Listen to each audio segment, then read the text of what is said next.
Hello everyone, मैं हूं निकिता सिंह और हमने अपना यूपी टेट एमपी टेट में साइंस सीरीज स्टार्ट की है, जिसमें हम केमिकल चेंजेस और फिजिकल चेंजेस के बारे में देखने वाले हैं कि जो हमारे आसपास के चेंजेस होते हैं वो किस तरह के होते हैं। जिसमें फिजिकल और केमिकल चेंजेस दो तरह के चेंजेस हमारे सब्जेक्ट हमारे सिलेबस में दिया हुआ है।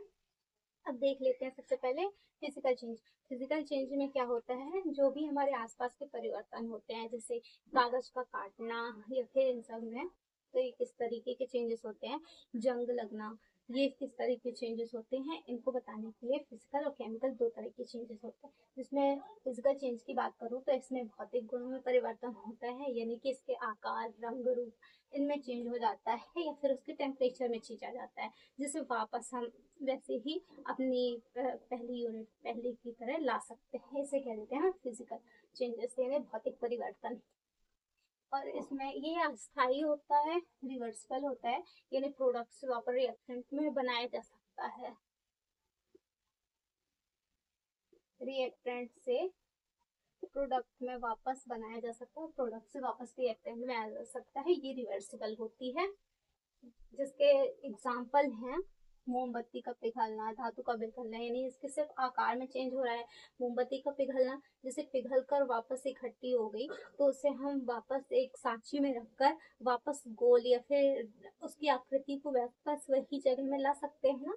उसी तरह लोहे को पिघल कर हम उसके सांची में लगाकर उसकी वापस वही आकृति बनाई जा सकती है। तो इसमें क्या हो रहा है, इसमें कोई भी ऐसा चेंज नहीं हो रहा है जिससे कोई नई चीज बनी है। नई चीज नहीं बनी, उसकी आकृति में चेंज हुआ है, तो इसे हम फिजिकल चेंजेस कह देते हैं। फल का काटना, फल और कागज को काटना। फल का काटना में एक तरीके से आपको केमिकल के अंदर भी आ जाएंगे।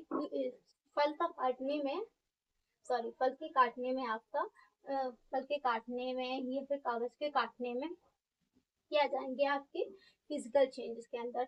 जबकि सेब को जब काटा जाता है तो वो केमिकल चेंज में आएगा। क्यों? क्योंकि जब सेब को काटा जाता है तो कुछ समय बाद वो क्या होता है, जब उसे चाकू से काटा जाता है तो वो रेड होने लगता है, रेडिश कलर का हो जाता है। उसमें केमिकल चेंज की वजह से वो हो रहा है, तो उसे हम वो आ जाएगा केमिकल चेंज में। जबकि फिजिकल चेंज में क्या हो जाएगा, कागज को काटना, फल का काटना, पानी को उबालना, पानी को उबालकर वापस वाष्प में, और वाष्प क्या होता है, पानी की बूंदों में कन्वर्ट हो जाता है, तो ये हो जाएगा फिजिकल चेंज में।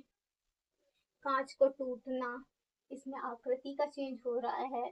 जबकि क्रिस्टलाइजेशन और इसको छानना और बर्फ बनाना, पानी को बर्फ में कन्वर्ट करना और बर्फ को फिर पानी में कन्वर्ट किया जा सकता है, तो ये हो जाएंगे फिजिकल चेंजेस। जबकि केमिकल चेंजेस क्या होते हैं, इसमें रासायनिक गुणों में परिवर्तन आता है। इसके सिर्फ रंग इसके सिर्फ रंग आकार में चेंज नहीं होते, इसके रिएक्टेंट से वापस प्रोडक्ट में यदि बन गया है तो उसे वापस रिएक्टेंट में नहीं बनाया जा सकता है। नहीं बनाया जा सकता, यानी ये इरिवर्सिबल होता है, ये स्थायी होता है, क्योंकि इसे वापस नहीं कन्वर्ट किया जा सकता रिएक्टेंट में, और इसमें नया पदार्थ बनता है। जैसे कि इसके एग्जाम्पल देखें तो जैसे लकड़ी से कोयले का जलना, या फिर दहन यानी किसी भी तरीके का जलना, जिससे जिससे जैसे लकड़ी का जलना, कागज का जलना, तो इसमें क्या बन रहा है, राख बन रही है, तो एक नया पदार्थ बन रहा है ना, तो इसे हम कह देंगे केमिकल चेंज।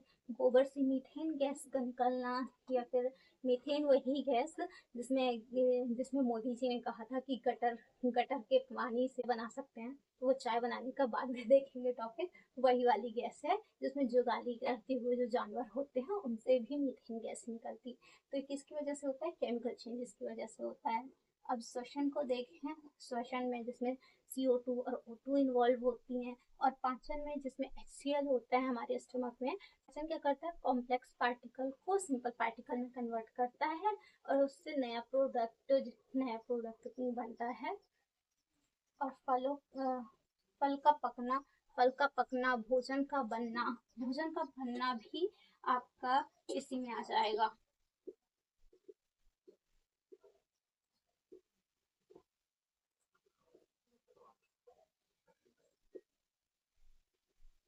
ना, या फिर बोलते हैं फोटोसिंथेसिस भी केमिकल रिएक्शन में आएगी। और आपकी जंग लगना, जंग तो सबसे नॉर्मल कॉमन एग्जांपल है केमिकल रिएक्शन का, जो हमारे आसपास हम देखने को मिलता है। जिसमें उसमें क्या होता है, जंग लगने का सूत्र क्या है, Fe2O3। जंग लगने में जंग का सूत्र होता है, जिसमें आर्द्रता, जैसे कि यदि वायु में यदि जल की मात्रा है, जल वायु, इसकी वजह से जंग लगता है। और जैसे आपके सीटेट में अभी क्वेश्चन आया था कि चांदी का काला पड़ना किसकी वजह से होता है, तो ये सल्फेट भी केमिकल रिएक्शन की वजह से ही होता है।